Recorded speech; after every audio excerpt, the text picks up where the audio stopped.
E aqui estamos para apresentar Direito e Literatura, do Fato à Ficção, que é um projeto desenvolvido pelo Instituto de Hermenêutica Jurídica, com apoio do Programa de Pós-Graduação em Direito da Unicinos e de várias instituições comprometidas nesse estudo transdisciplinar entre as relações entre o direito e a literatura. No programa de hoje abordaremos A Trégua, de Mário Benedetti, e contará com a presença de Maurício Martins Reis, doutorando em Direito pela Unicinos e professor do curso de Direito do IPA, e com Rubem Daniel Castiglione, doutor em Letras pela PUC e professor do Programa de Pós-Graduação em Letras da URGS. Feitas as apresentações, peço para o Rubem que nos faça um resumo da Trégua, né, para depois encetarmos a discussão. Bom, a Trégua é de Mário Benedetti, escritor uruguaio, que quase todo mundo conhece.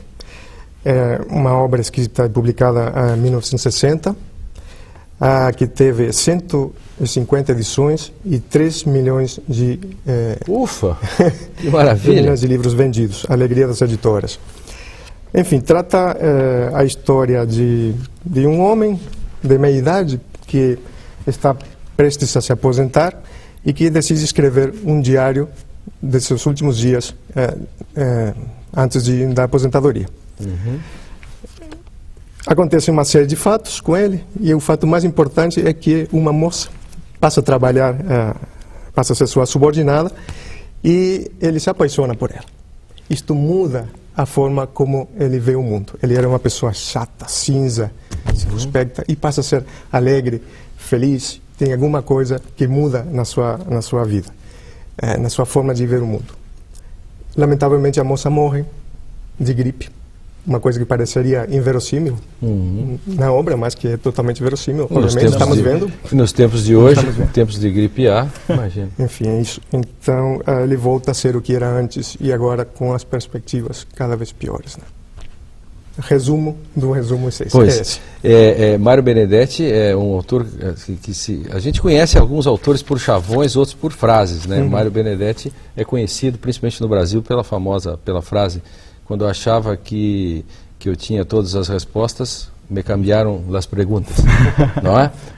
É uma das famosas do Mário Benedetti, e né? outra Para as pessoas se localizarem de quem nós estamos falando. E outra das frases famosas é que o Uruguai é o único escritório do mundo promovido à categoria da República. A quantidade de funcionários públicos. Claro, sem dúvida. E a quantidade de jubilados também. Exatamente. Mas a gente chega lá. Bom, o Maurício, como que um livro escrito a partir de um diário que vira livro, enfim, como que se pode perceber, como se pode ler o direito a partir de uma crítica, como isso transcende para o direito? Realmente, o direito nessa obra ele é compreendido de uma maneira quase indireta. Nós teríamos que dizer, o direito aqui é retirado da obra através de construções metafóricas. Então, o que é um desafio importante para o nosso programa, porque às vezes a gente discute uma obra mais direta com relação ao direito. Exato. E outras, como obras do Chico e outras que não falam em direito, do Benedetti, mas... Exato. Aí que dela se pode retirar uma compreensão, aliás, bastante complexa do fenômeno jurídico e da sua interpretação. Pois. Então, o que nós poderíamos retirar juridicamente nesse primeiro contexto? Bem, a questão da obra escrita sob a forma de diário pode ser colocada, como disse o professor, a modificação na vida do protagonista, que vivia de uma forma mecânica, ensimesmada, a reprodução das coisas do cotidiano. Ele até diz no início da obra, o protagonista, que hoje foi um dia feliz, porque foi só rotina. E nós não nos perguntamos no direito a questão da reprodução das palavras da lei, talvez uma crítica aqui bastante tênue, de que os juristas hoje estão comprometidos com uma visão de mundo que ela é ensimesmada também, mecânica, autômata. E também o direito não seria uma espécie de diário também, o caso concreto, o processo no seu desdobramento recontado de forma retrospectiva rumo a uma decisão pode ser tido também como uma espécie de diário. E a jurisprudência, os precedentes, também são diários recontados pelo próprio direito. Dá para se pensar em Dworkin, o direito como coerência e integridade. Então, nós poderíamos retirar, nesse primeiro momento, uma compreensão jurídica calcada em dois aspectos. Primeiro, a modificação na vida do protagonista, que vive de uma forma mecânica e que conhece o amor o arrebata e passa a ter depois um outro tipo de visão até a morte da sua amada. E também o diário sendo comparado metaforicamente ao processo, à sua interpretação, ao seu modo de ser no mundo. O direito que pretende ser uma espécie de racionalidade, uma racionalidade formal autônoma, que acaba tropicando no primeiro fato mais forte que lhe abala todas as estruturas. Completamente. Dialeticamente. Rubem, em que contexto se dá a produção da Trégua? Mário Benedetti, ele trabalhava desde como muito... se constrói sim, isso? Desde enfim. muito jovem, Mário Benedetti trabalhou como funcionário público. Depois ele passou a trabalhar nas empresas da família Piria. Quer dizer, isso já está... ele conhece. É um embrião disso. Ele conhece a matéria. Então trabalhava nas empresas da família Piria, numa firma de autopeças. E ele fazia parte da contabilidade. Certo dia, ele vê que seu chefe, seu gerente, está com uma alegria inusitada. Uma pessoa que era circunspecta, uma pessoa muito séria, estava de uma hora para outra sorrindo. Então Benedetti se aproxima e ele diz: "O senhor me preocupa, está muito feliz, o que está acontecendo?" Aí, rapaz, vamos tomar um café que eu te conto. Vão tomar um café e ele confessa: "Eu estou apaixonado, só que a moça tem a metade da minha idade." E por que não se casa? Diz Benedetti. Bom, esse é o germe, digamos, da história. Ele vai pegar essa ideia e vai colocar no livro esse fato e, claro, vai relacionar com seus colegas de trabalho da época. Enfim, esse é o momento que o Mário Benedetti usa para fazer seu conto. Que interessante isso, né? Se nós pegarmos Lima Barreto no Brasil, tem toda a questão também do conhecimento que ele tem sobre o funcionalismo público e de como ele consegue escrever. E a questão, eu já quero lhe perguntar logo depois, a questão da parte da riqueza literária, né, de Mário Benedetti e, enfim, da Trégua também. Eu perguntaria para o Maurício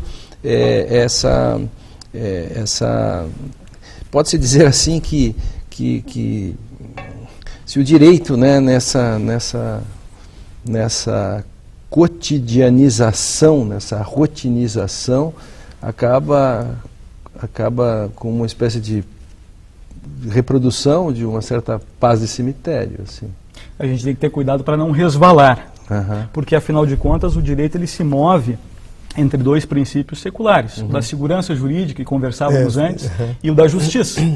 Hoje, o caso concreto no direito tem uma repercussão bem-vinda, mas nós também não podemos pensar o caso concreto como se fosse único, solitário e tendente a arbitrariedades. O grau zero. O grau zero, isso. Que é exatamente o problema oposto. Claro, o grau zero é como se fosse a questão como se nós trouxéssemos o desconstrutivismo francês para dentro do direito direto. Que são as várias facetas que o positivismo jurídico hoje, de forma tendencial, se ramifica. O positivismo que entende que, bom, vamos aplicar a lei de forma rasteira, de forma literal, de forma absolutamente uniforme para todos os casos, e ao mesmo tempo, busca o inverso do discurso, mas obtendo o mesmo resultado.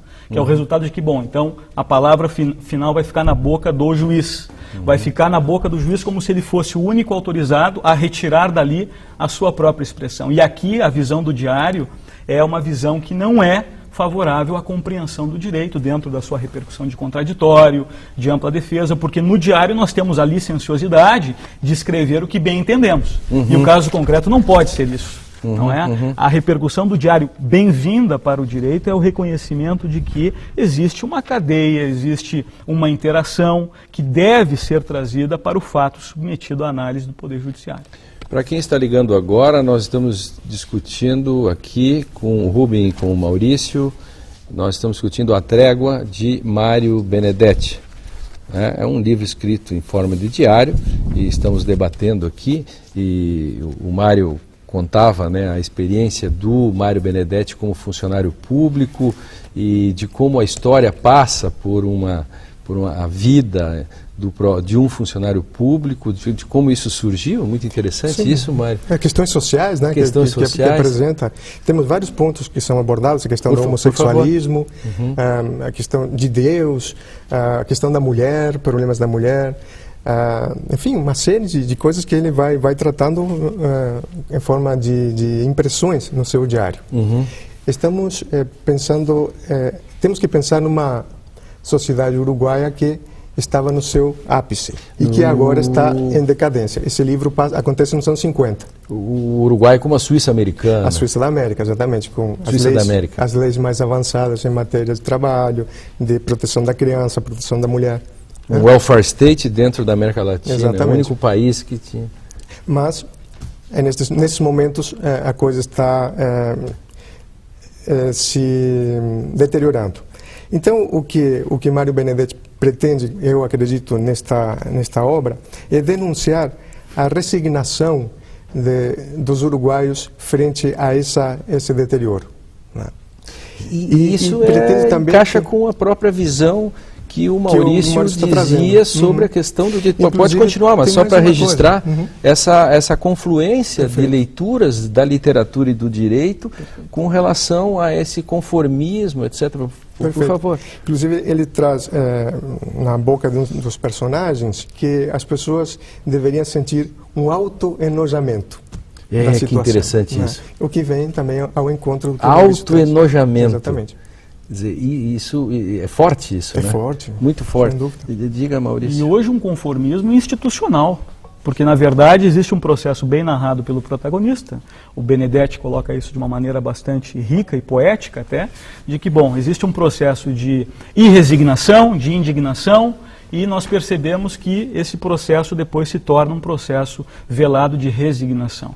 E no direito o que nós temos? Nós temos reformas processuais que mostram e exemplificam essa resignação. Ou seja, quantas reformas que nós observamos hoje em que cada vez mais nós repudiamos o caso concreto, nós repudiamos a diferença ontológica entre o que está na lei, escrito friamente na lei, e a sua repercussão aplicada dentro daquele processo. Então, institucionalmente, nós temos aqui uma crítica a uma determinada concepção de direito que hoje prolifera, e prolifera de uma maneira bastante, vamos colocar assim, desenvolvida e atribulada com novos receptáculos de poder. Então existe essa resignação institucional. Há um misto de alienação, procedimentalização, que poderia se dizer assim, e você gosta dessa questão, poderia se dizer que esse conformismo poderia ser uma espécie de, você falava em silogismo. Exato. O silogismo... Do acordar, levantar... Exatamente. Fica o silogismo existencial. Existencial, me fale disso. E que na vida do nosso protagonista aqui é uma tristeza, é uma absoluta melancolia. Uma pessoa que simplesmente faz a sua rotina e, pior, se sente feliz com ela e se amedronta diante do desconhecido. Porque também o Benedetti coloca a questão da responsabilidade. Quando se tem responsabilidade no trabalho, ele coloca, comparando o trabalho da sua colega por quem ele se apaixona, e ele explicando para ela, olha, se você está querendo modificar alguma coisa, você vai se cansar. Você não deve se cansar, porque o nosso trabalho ele realmente é um trabalho autômato, mecânico. Deve ser autômato. Então ele fala da responsabilidade e no direito a repercussão da responsabilidade é fundamental. Rubem... Ele pede, desculpe, claro, mas ele favor. pede que seja autômata o trabalho, porque é assim que deve ser. Ele explica. O personagem é muito rico, ele se divide em dois. Um que sonha e outro que faz o seu trabalho. É isso que ele coloca. Ele diz que o trabalho deve ser assim. De Vadim e Teodoro, assim, de Dona Flor, são dois maridos. E não é nisso exatamente que está o papel da literatura, de poder ler, digamos assim, o Uruguai, ler o Brasil, sem a data do diário? Claro, não serve, claro, sem dúvida. E não é a riqueza da literatura, exatamente? esta constante metaforização, essa constante alegoria. Concordo. Embora datado, transcende, né? Nesse sentido, né? Nos referenciais da obra. Eu costumo dizer aqui no programa, né, que se mergulharmos na data em que foi escrito, passarmos por baixo do rio da história e emergirmos hoje, estaremos lendo o livro e podemos apagar com Rorex a data. Aí é que se torna rico. A riqueza e também do escritor, né? A grandeza do escritor. A grandeza do escritor está nisso. E no direito também a possibilidade de ler o direito desse modo, né, Maurício? Com certeza. Quantas vezes nós já nos deparamos com a situação de que a decisão é a mesma. Parece que ela não é datada, parece que ela é ahistórica, e é a mesma decisão para vários casos diferenciados. E ao mesmo tempo se pode dizer que a crítica que se fazia, vamos pegar assim até para homenagear no direito as velhas figuras, Luiz Alberto Vará, há 40 anos atrás, fazia crítica aos preta-portês, aos enunciados, a todo o problema do monastério dos sábios e tudo isso, e se apagarmos a data do livro, ele aparece a crítica hoje como se não tivesse passado o tempo. A decisão não é decisão, é como disse a jurisprudência, como diz o autor há 50, 100 anos, descomprometido com a decisão para aquele caso específico. Claro. E é interessante que no diário a gente tem o dever de contar o final da obra. Já dita aqui que a moça por quem ele se apaixona falece. É interessante que ele conta esse acontecimento de forma retrospectiva, ou seja, chega um momento no diário em que ele não consegue mais contato com ela, os dias passam e daqui a pouco passam-se 4 meses, ou seja, que ele vai narrar retrospectivamente o que aconteceu com ela, porque ela vem a falecer por gripe. Então, quando ele se depara com um fato como esse extremo, ele não tem coragem de reproduzir tal qual, ao longo da obra, contemporaneamente ao fato que aconteceu. Falta força, falta energia. E aí há o distanciamento, e aqui também o descompromisso. O direito também se afasta um pouco disso, o descompromisso com o existencial. Eu estava muito curioso em saber como é que o Maurício ia encarar a trégua na matéria do direito, até porque acredito que Benedetti nunca tenha pensado sobre esse ângulo, né? E isso me parece muito interessante, que quando há um aspecto literário no direito, por isso que o Maurício bem trazia do working, né? Porque também esse aspecto de transcendência, quer dizer, quando se faz a crítica, se pode pegar a crítica sobre a cotidianização, tudo isso, se faz isso na década de 50, 60, 70, 80, e mesmo com a Constituição ruptural como nós temos, nós continuamos presos a esse imaginário silogístico cotidianizado. Exatamente. Poderia-se dizer isso, né? Mas só para quem está ligando agora, nós estamos discutindo A Trégua de Mário Benedetti, né? Você que está ligando agora já perdeu uma parte do programa, mas ainda tem chance de pegar alguma coisa. Nós estamos apresentando esse livro aqui com o Rubem e o Maurício. Esse livro tem a tradução do meu amigo Pedro Gonzaga. Muito excelente bem. Tradução. E a trégua seria por quê? E por que a trégua, isso? Mas, voltando à questão jurídica, ou pelo menos o que a gente poderia aproximar, a corrupção. Porque, não sei se tu concordas comigo, Maurício, o personagem vai se aposentar, mas não pode se aposentar pelas vias normais. Necessita alguém que dê uma mão. Perfeito. Então a questão da honestidade também está presente na obra. Eu acho um ponto importante, né? Que talvez possamos discutir, com certeza, falar sobre ele. A questão da trégua, do título da obra, também pode ser pensada de variadas maneiras. A trégua, talvez, num primeiro momento, de acordo com o que estamos discutindo aqui, a trégua é um modelo de pensar, que só aconteceu por quê? Porque foi antecipado por uma situação de fato, de existência, em que ele se apodera do amor. Ou seja, melhor dizendo, o amor se apodera dele. E, na verdade, as concepções contemporâneas do pensamento jurídico e da filosofia no direito se colocam na repercussão da estética. A estética, o amor, porque são coisas que acometem, que nos vêm. E a partir disso, no caso do livro, o processo de apaixonamento do protagonista por Laura Avejaneda faz com que ele tenha uma série de modificações e com que ele finque a bandeira da trégua em relação à sua própria vida anterior. Embora, depois da morte dela, ele retome a concepção de outrora, no sentido de ser um pessimista, no sentido de ser um agnóstico, no sentido de pensar a vida como um conjunto de fatores quase que indeterminados e quase que sem relação alguma. Como se o tempo fosse uma sucessão de agoras, A trégua foi... sem tempo social histórico. Uhum. A trégua foi esse momento do amor, né? Esse momento que ele consegue entender talvez a mulher, entender a mensagem que a mulher traz, mas essa mulher como uma luz, uma forma de ver a sociedade de uma outra maneira. Mas também temos que considerar que ela morre, né? Então essa trégua morre. Eu acho importante. E a segunda qual é o valor simbólico dessa questão do corte, da morte? Talvez que não tenhamos saída. Que se não temos esse autoenojamento a que estávamos nos referindo, e essa não resignação. Ou a morte como uma resolução derradeira, que no direito é aquela situação. Bom, vai ter a decisão final. Independentemente de qual ela seja, o caso está resolvido.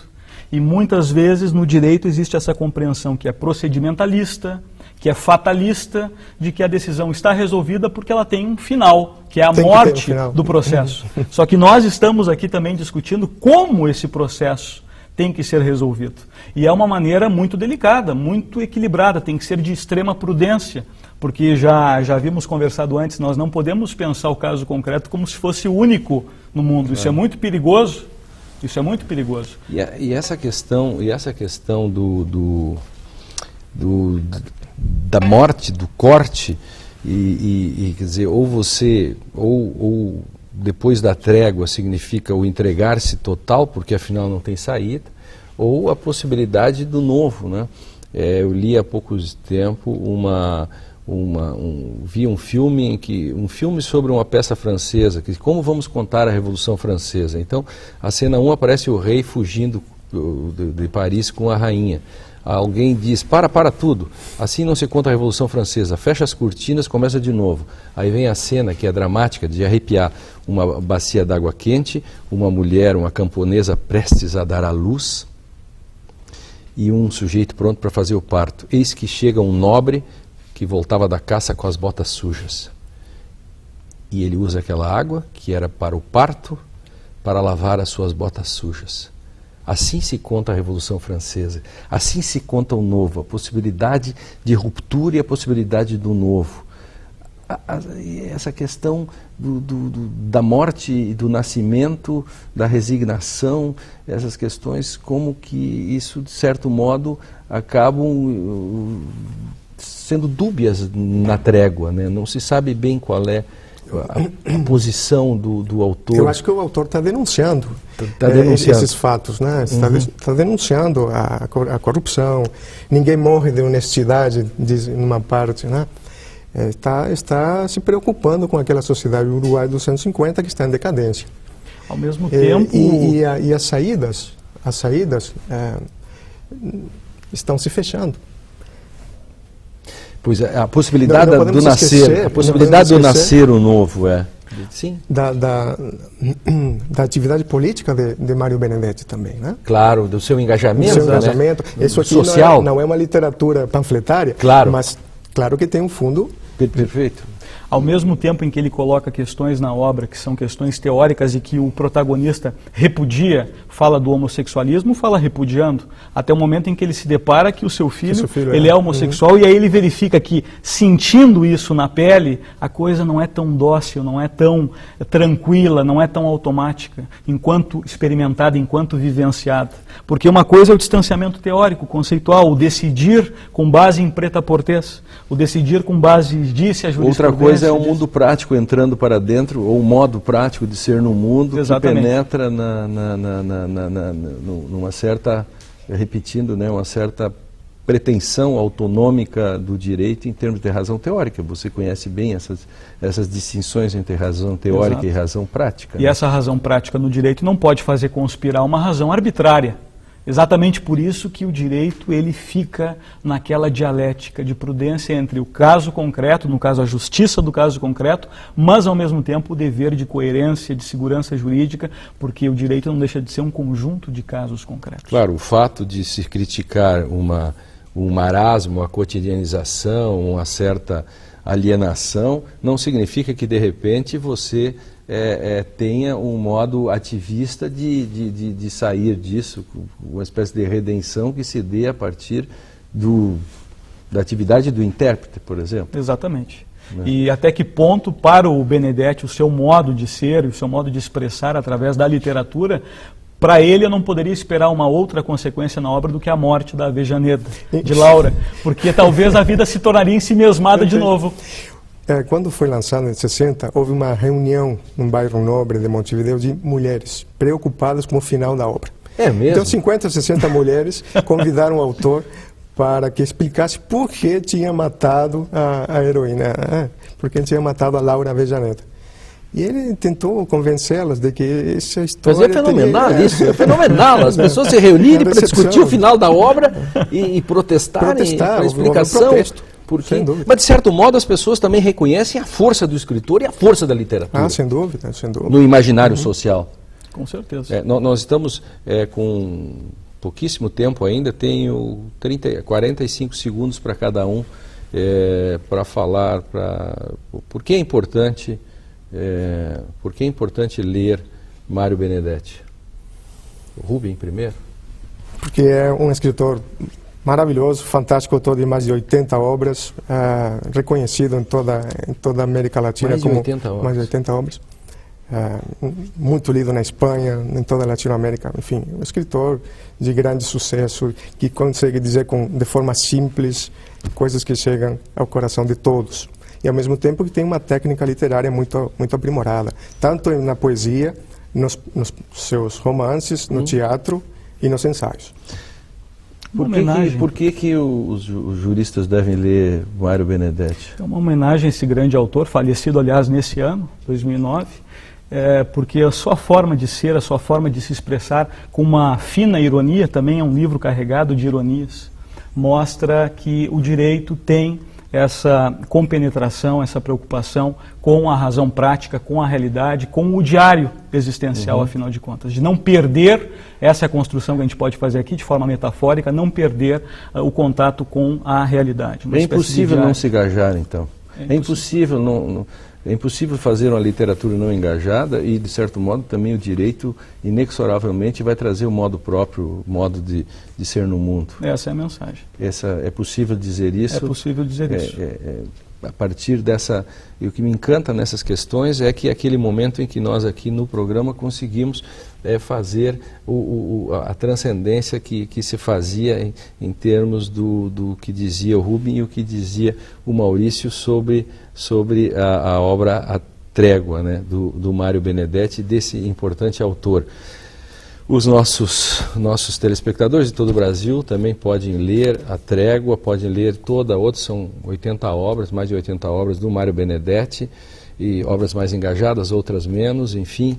E como literatura sempre é bom, o direito precisa da literatura. O direito não é uma mera racionalidade instrumental que fica a serviço das classes dominantes, etc., que eram os chavões antigos. O direito pode muito mais do que isso, o direito pode transformar você.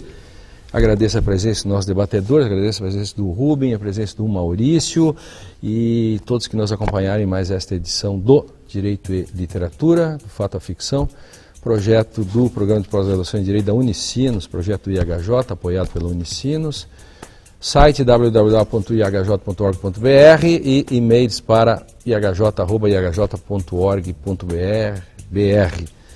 Até breve.